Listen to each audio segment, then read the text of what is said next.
costado. Te falta mirar un poquito para el costado.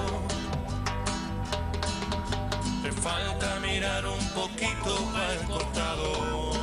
Esta aparición pública después de un año nuevamente de Paolo Roca reclamando que los salarios en dólares en Argentina son muy altos, reclamando por mayores tasas de ganancia, tienen que ver con esa estrategia, con esa visión global que estos están llevando adelante, tendientes a hacer de la Argentina su país base desde donde ellos operan en el resto del mundo. Que la ganancia no sea por posición dominante monopólica, que entonces no es ganancia, es otra cosa, es aprovechamiento de una posición dominante en el mercado que te da un exceso de rentabilidad que no ganaste por esfuerzo, por innovación y por tecnología, sino porque sos el único que vende y además el Estado te protege con medidas antidumping y con subsidios económicos. Que falta mirar un poquito para el costado. You were successful, somebody along the line gave you some help. There was a great teacher somewhere in your life.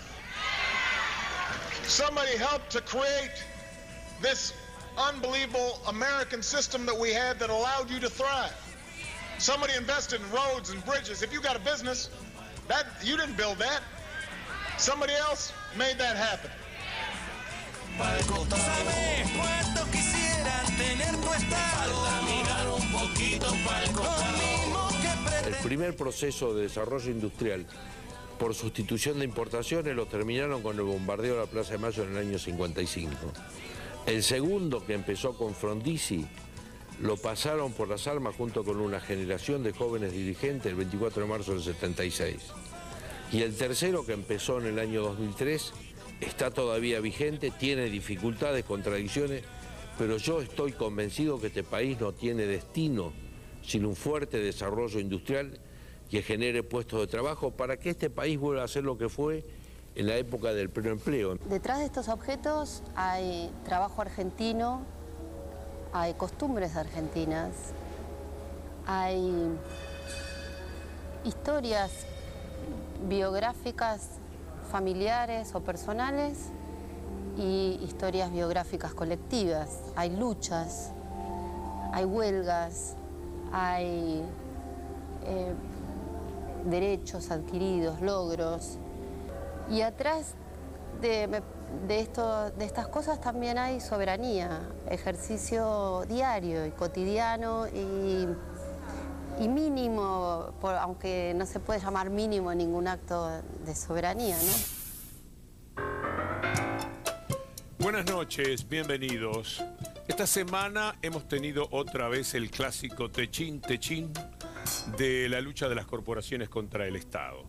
Por eso pensamos en esa canción de Gerardo Dorado, hay que mirar un poquito para el costado. Y yo creo que efectivamente los grandes dueños de las corporaciones, la gente más rica, tendría que mirar un poco más para el costado.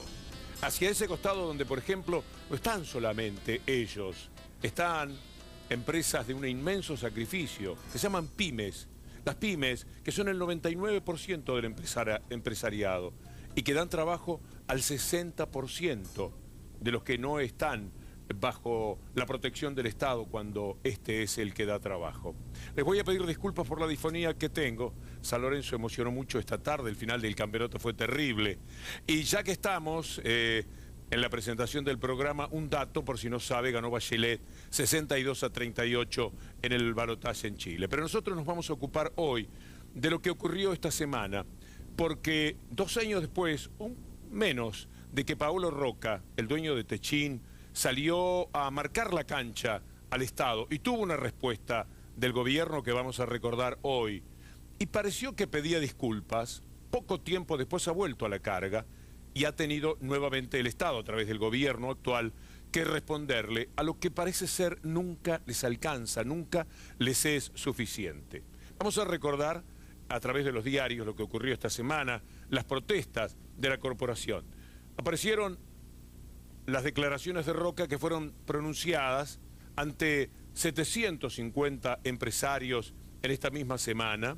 Roca criticó las distorsiones en la economía el tamaño del Estado, la presión impositiva, y el tamaño del Estado tiene que ver con lo que el Estado se preocupa de los demás, de mirar un poquito para el costado, de pensar en el otro, que es lo que a veces le falta a las corporaciones, o lo que les falta siempre. Duras críticas del dueño de Techin a la política económica. Por otra parte, esto tenía la malicia de ser expresado en un momento escasamente oportuno. Es probable que ya estuviera previsto que Roca iba a hablar para toda esa gente, pero tal como estaba en ese momento el país, con todo lo que se había generado a través de la extorsión policial, posiblemente era bueno que tuviese el gesto generoso de morigerar sus palabras, sabiendo la importancia que tienen, duras críticas del dueño de Techin a la política económica. Vamos a contarles un poco hoy cómo ha sido lo de Techin en toda la historia de la Argentina.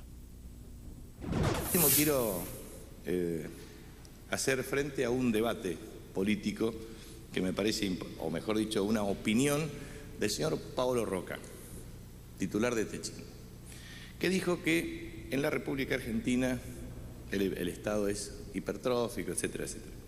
A mí me parece muy importante este debate entre el empresariado nacional e internacional, el Estado y la sociedad civil, por una razón muy sencilla.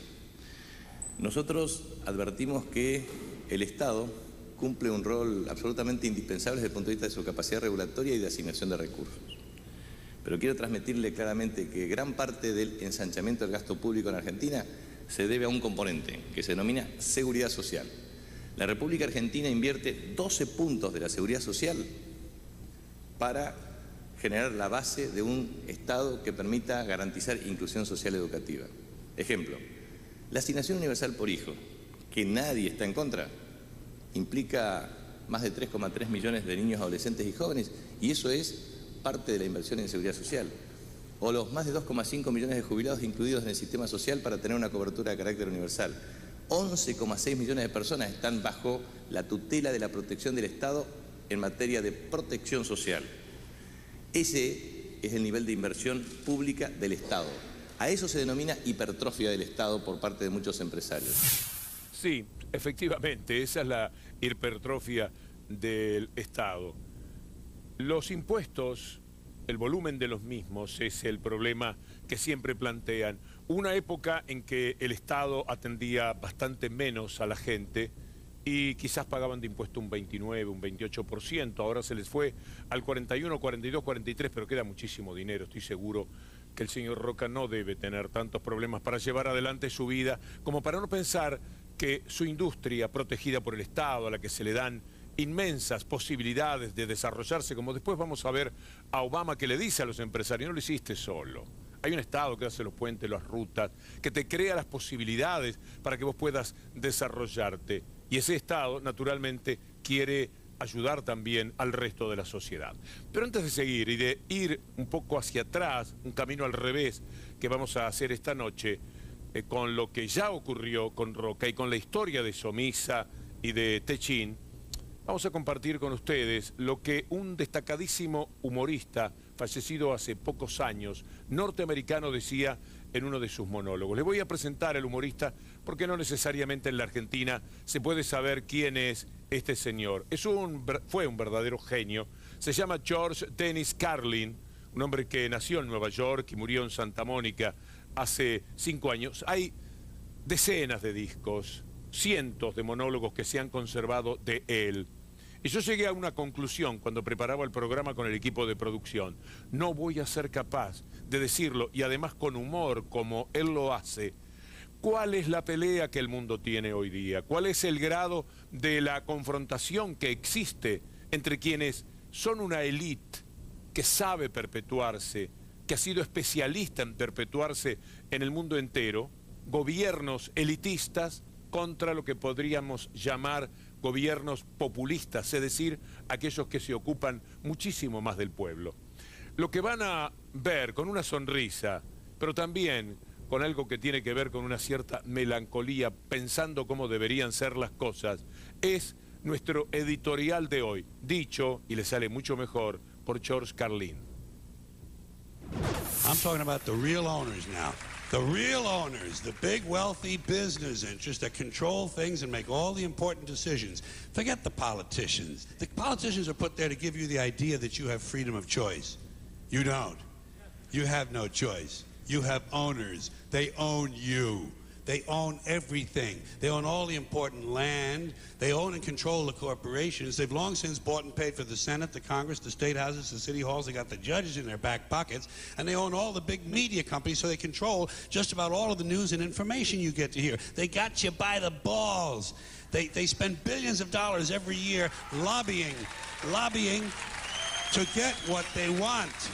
Well, we know what they want. They want more for themselves and less for everybody else. But I'll tell you what they don't want. They don't want a population of citizens capable of critical thinking. They don't want well-informed, well-educated people capable of critical thinking. They're not interested in that. That doesn't help them. That's against their interest. That's right. They don't want people who are smart enough to sit around the kitchen table and figure out how badly they're getting fucked by a system that threw them overboard 30 fucking years ago. They don't want that.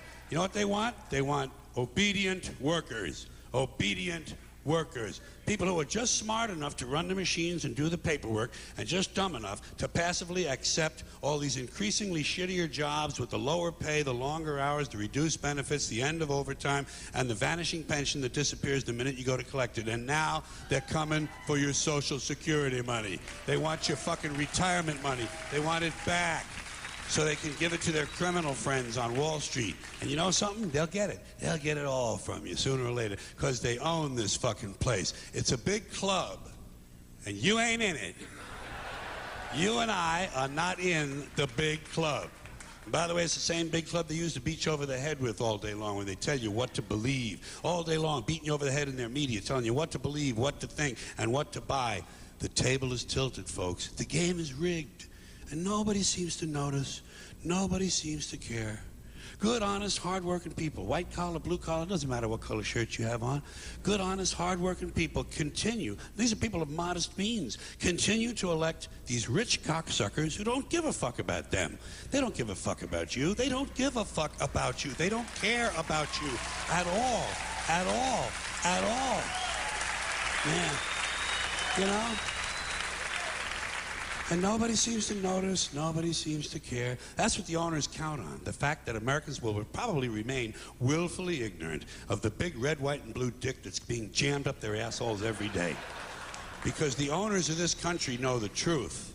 It's called the American dream, because you have to be asleep to believe it.